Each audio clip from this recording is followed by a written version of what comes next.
5 minute hi हाय बिजली माँ का हाय हाय बिजली माँ का हाय हाय हमारी मांगे पूरी करो हमारी मांगे पूरी करो। रिसेंटली जो पीडीडी डिपार्टमेंट ने 650 रुपए का फीस किया है, उसके खिलाफ हम सारे लोग यहाँ पे जमा हुए हैं और हम उन्हें ये बताना चाहते हैं कि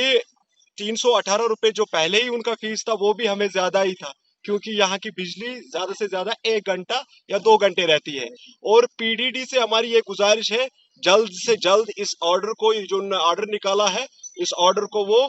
क्या बोलते हैं कि वापस ले। अगर उन्होंने इस ऑर्डर को वापस नहीं किया तो हम रोडों पे निकलेंगे, जाम करेंगे और उनसे हमारी ये गुजारिश है कि अगर इस ऑर्डर को वापस उन लोगों ने नहीं लिया तो वो यहाँ पे आए और पूरे इलाके की जो यहाँ पे पूरे इलाके की जो बिजली यहाँ पे है डिस्कनेक्ट कर दी जाए। हमें इस चीज की कोई जरूरत नहीं है, क्योंकि आपको भी पता है हमारा जो इलाका है यहाँ पे लोग जो है पुअर है, गरीब है और 650 रुपए फीस वो नहीं दे सकते हैं। और